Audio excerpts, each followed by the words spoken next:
I know some of you just kind of popped in from around the world because you saw it was a topic you're interested in, and it's like, hey, Corona times. I can be anywhere. So if you're not in the Slack channel, I'm coolage86@gmail.com. And you can remember coolage86 because cool like ice, like vanilla ice, and AJ like Apple Jacks, and 86 like getting 86th. All right, well, if there's no other questions on that, does anybody else have something that they just like to share, like something that worked out really well for you at work, or something that you learned, like a blog that you came across, just any little tidbit of knowledge that you think, hey, this might be helpful to other people that are, working on similar things that I'm working on, since we're all here in Node.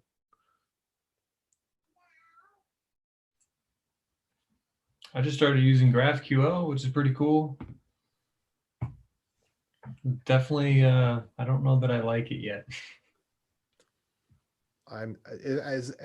Can you hear me? Is my mic still on? I thought I turned my mic off, but I can't find. Okay, yeah, we can hear you. I can't find the mute button. I don't know where it went. Okay, good, but I'm not muted. I'd be interested to hear about that. I'm not a fan of GraphQL. I feel like it's one of these things where it's, if we can, we do, but should we?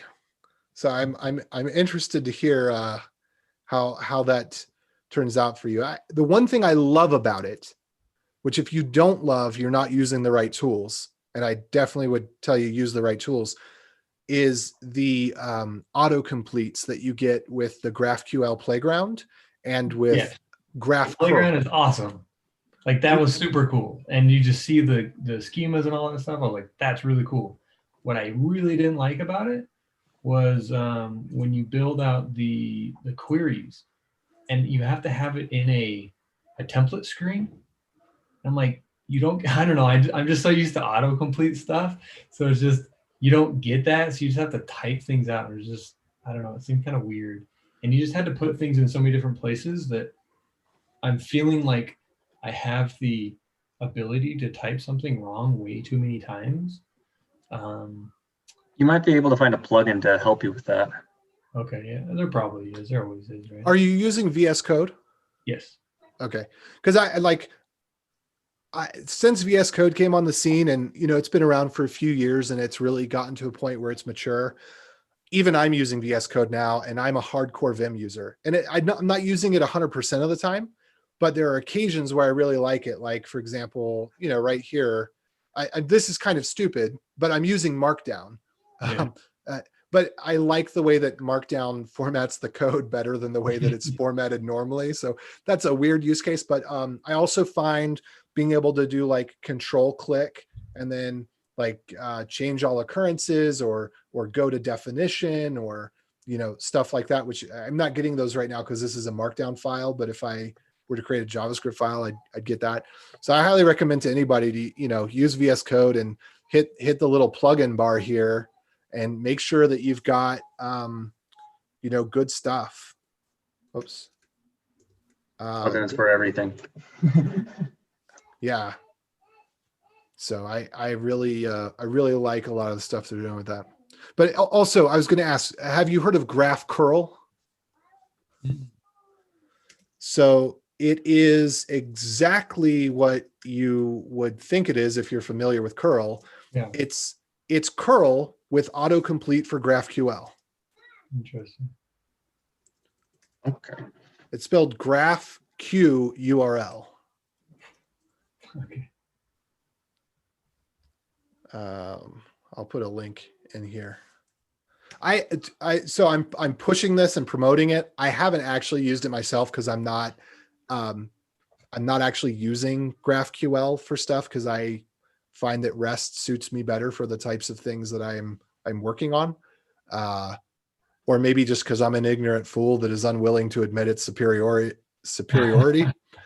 But in any case, I do work on it from time to time. And the next time that I'm working on it, I will be using this because I am a command line junkie and I don't like having so many GUI applications that I have to mouse through. I like being able to put things in a script and be able to run that script and, play around with things on the command line. So thanks for bringing that up. Anybody else got something? Cool. Or you want to debate the virtues of GraphQL and tell us what we can do to really feel like we love it more? I'm on the verge of liking it, but the rest is it's just I've used it so long that it's hard to change, you know. As a backend developer, it's just I love the promise that it gives on the front end, but it's like for all the simplicity it brings to the front end, I feel like it brings double the complexity to the back end. Oh yeah. Especially if you're not using Node, because most of the GraphQL tools that do what they say GraphQL does on the slide presentations at conferences only really works in Node tools. The other language tools are not there at all. But again, like just backend in general, I like things to be resty. So one quick question. Yeah. I think GraphQL mostly goes with XML format. Since this period of time, we have all the applications accepting JSONs.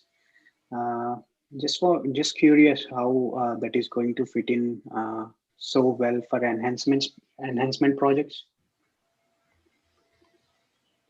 I didn't quite understand the question. Will you repeat that again? So the GraphQL, the queries that we send are in XML format.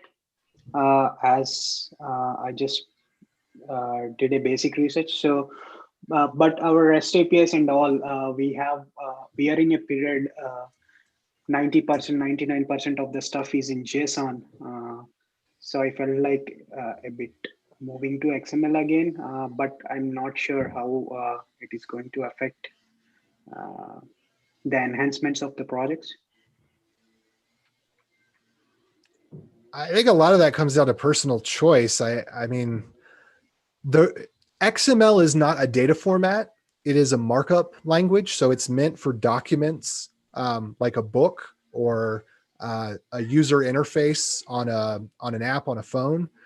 XML was not designed with the intention of transmitting data, but it does have some interesting properties in that you can attach metadata, but then you have the on the opposite end, there's no formal specification for like how to do an array in XML or how to define keys and values of objects and stuff like that. So I think it's just a trade-off. Mm-hmm. I don't know if that answered the question or was what you're looking for. Yep. Yeah, just wanted to know how XML fits in. Yeah, that answers my question. Thank you. All right, you got 15 more seconds. If anybody else wants to come up with something, if you got that burning desire to ask a question, now's your moment. Hey AJ, why do you stand sideways? Why don't you? There you go. Now I can see who you are. I guess that's a valid, answer back to me.